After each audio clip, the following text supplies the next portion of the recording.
আজকে সকালবেলা দেখো একদম স্নান টান করে রেডি হয়ে গেছি। কোথায় যাচ্ছি? হ্যাঁ, ফাইনালি বড় মার দর্শনে যাচ্ছি নৈহাটি। তো তোমরাও সঙ্গে চলো, যতটা পারবো তোমাদেরকেও দর্শন করাবো। তো এখানে বেরিয়ে গেছি রাস্তায়। এই যে বাবান স্কুটি চালাচ্ছে, সোনু মধ্যিখানে বসে গেছে। আর সোনু আজকে ভোরবেলায় ঘুম থেকে উঠে গেছে।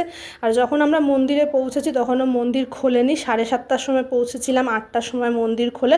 তো এখানে আমরা ফেরিঘাটের এখানে দাঁড়িয়েছিলাম। আর সামনেই নৈহাটি, মানে বড় মায়ের মন্দিরের সামনেই যেহেতু ফেরিঘাট, তো এখানে দেখো লাইনে আমরা দাঁড়িয়ে পড়েছি বড় মায়ের দর্শনের জন্য। আর তোমাদেরকে দর্শন করাতে পারলাম না, কেননা ভেতরে ভিডিও বা ছবি তোলা অ্যালাউ নেই। তো বাইরে দিয়ে দর্শন করিয়ে দিলাম তোমাদের। আর খুব ভালোভাবে পুজো দিয়েছি। ভেতরে একবারে 70-80 জন একসাথে ঢুকিয়ে অঞ্জলি দেওয়ানো খুবই ভালো। তোমরা যারা গেছো তারা তো জানোই। তো এখানে লাইনে যে দাঁড়িয়ে পড়েছি। আর বাড়িতে এসে রান্না করলাম হচ্ছে সয়াবিন আলুর তরকারি আর পোস্ত, মানে পোস্ত পটল করেছিলাম।